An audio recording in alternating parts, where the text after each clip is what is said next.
Capítulo 9. Disciplina. Quando perguntei aos magos do mercado o que os diferenciava da maioria dos traders, a resposta mais comum que recebi foi disciplina.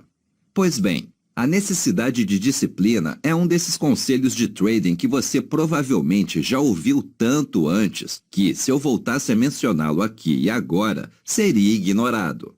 Essas regras são chatas e fáceis de esquecer. Casos reais, por sua vez, têm potencial de despertar interesse e ser lembrados. Por isso, em vez de simplesmente repetir a regra da necessidade da disciplina no trading, conto agora uma história sobre essa característica, que, espero, virá à sua mente na próxima vez que estiver prestes a baixar a guarda nos mercados. Minha história favorita sobre disciplina, nas entrevistas que realizei, tem como protagonista Randy McKay, um trader peculiar e muito bem-sucedido. Quando McKay baixou a guarda. A carreira de McKay começou quando surgiu o trading cambial de futuros, mas não foi um início promissor. Ele não conseguiu nem completar a faculdade. Saiu em 1968 devido a 6 notas 0. Aquele ano, vale lembrar, foi o auge da Guerra do Vietnã. Como não era mais estudante, McKay foi logo convocado pelos fuzileiros. Embora raramente convocassem recrutas, em 1968 houve 2 meses em que eles receberam uma pequena cota de alistados. Quando McKay voltou do Vietnã em 1970, seu irmão, que era corretor na Bolsa Mercantil de Chicago, CME, sigla inglesa para Chicago Mercantile Exchange, arrumou-lhe um emprego de contínuo no pregão. Esse emprego permitia a McKay trabalhar de manhã e cursar a faculdade no fim da tarde e à noite. McKay não tinha intenção de se tornar trader.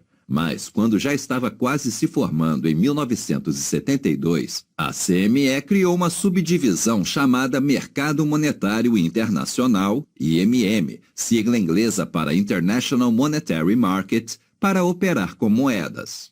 Na tentativa de gerar atividade nos novos contratos de futuros cambiais, a CME abriu vagas no IMM para todos os que já eram traders. Como à época o irmão de McKay não precisava da vaga, perguntou a Randy se ele queria ocupá-la temporariamente. Naquele primeiro ano de trading de futuros cambiais, o mercado era tão parado que os traders do pregão de moedas passavam mais tempo jogando xadrez e damas ou lendo jornais do que operando. McKay descobriu que levava jeito para o trading. Ele se deu bem no primeiro ano e continuou ganhando dinheiro ano após ano. Para contextualizar melhor, é importante esclarecer que McKay era um trader muito disciplinado. Talvez a melhor forma de ilustrar essa informação seja sua experiência logo depois do Plano Carter, de resgate do dólar, em novembro de 1978. O dólar vinha caindo de modo constante em relação às principais moedas ao longo do ano inteiro. Então, num fim de semana de novembro, quando todas elas estavam próximas de valores recordes em relação ao dólar, o presidente Jimmy Carter anunciou um plano de apoio à moeda americana. Esse anúncio pegou o mercado de surpresa e provocou uma forte queda das moedas estrangeiras. Na época, McKay estava fortemente comprado em libras esterlinas britânicas.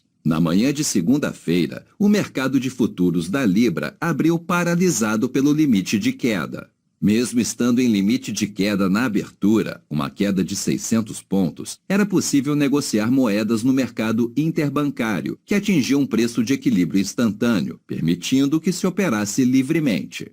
McKay liquidou sua posição comprada em libras naquela manhã no mercado interbancário, que estava negociando 1.800 pontos abaixo, o equivalente a 3 oscilações a limites de queda consecutivas nos futuros. Perguntei a McKay: em situações catastróficas, quando uma notícia surpreendente leva à interrupção do mercado no limite diário e o mercado de espécie atinge imediatamente o equivalente a vários dias limite no futuros, na sua opinião, é melhor sair na hora ou, ao contrário, correr o risco de esperar até o mercado de futuros operar livremente?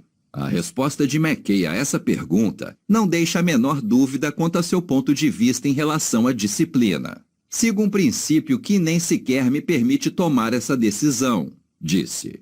Quando eu tomo uma pancada no mercado, pulo fora total. Não faz a menor diferença em que ponto está o mercado. Pulo fora simplesmente porque acredito que quando você apanha, suas decisões passam a ser bem menos objetivas do que quando você está se dando bem. E se o mercado tivesse recuperado 1.800 pontos naquele dia, fechando mais alto, eu não estaria nem aí. Se você insiste quando o mercado está totalmente contra você, mais cedo ou mais tarde ele acaba te arrastando. Aquele foi, de longe, o trade de maior prejuízo de McKay até então, custando-lhe 1,5 milhão. Perguntei o que passou pela cabeça dele na época. McKay disse não lamentar. Enquanto você ainda está posicionado, contou, a ansiedade é enorme. Depois que você sai, começa a esquecer.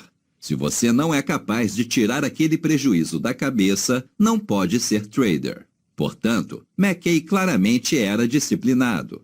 Agora vamos dar um salto de 10 anos no tempo, até o penúltimo trade de McKay. No último trade, McKay atingiria sua meta de amealhar 50 milhões no mercado. O penúltimo trade deveria aproximá-lo bastante dessa meta, só que não foi bem assim que as coisas aconteceram. Esse trade envolvia uma importante posição comprada em dólares canadenses. A moeda tinha ultrapassado a crucial barreira psicológica dos 80 centavos, e McKay tinha a convicção de que subiria muito mais. À medida que o mercado andava na direção desejada, McKay ia ficando cada vez mais comprado, chegando a acumular uma posição de 2.000 contratos. Naquela época, McKay estava construindo uma casa na Jamaica, para onde ia de vez em quando supervisionar a obra.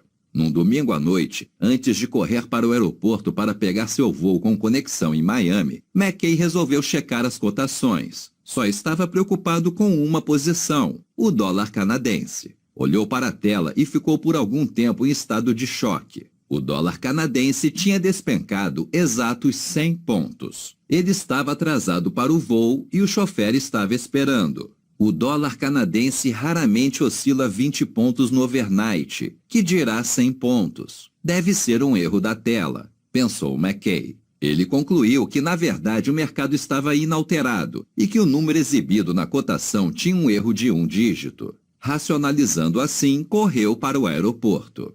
O fato é que a cotação daquela noite não estava errada. O mercado tinha caído 100 pontos até aquele instante, e na manhã seguinte estava 150 pontos abaixo do fechamento de sexta do IMM. O que aconteceu foi que, faltando um mês para as eleições no Canadá, uma pesquisa recém-divulgada mostrou que o candidato liberal, que tinha algumas opiniões radicais, entre elas o apoio à independência do Quebec, e que se acreditava sem chance de vitória, tinha encostado no adversário. Da noite para o dia, a eleição, que parecia resolvida, tornou-se uma incerteza. Para piorar as coisas, embora a obra já estivesse suficientemente adiantada e McKay pudesse se hospedar na casa, os telefones ainda não tinham sido instalados. Estamos falando da época pré-celular. Se quisesse ligar para alguém, ele precisava ir de carro até o hotel mais próximo e esperar na fila para usar um telefone público. Na hora em que conseguiu contato com o operador, sua posição em dólares canadenses havia perdido 3 milhões. Como o mercado também já havia caído muito até ali, McKay retirou apenas 20% de sua posição. O dólar canadense, porém, continuou despencando. Alguns dias depois, a perda de McKay chegava a 7 milhões. Ao se dar conta da dimensão do prejuízo, gritou para seu operador: "Me tira de tudo!"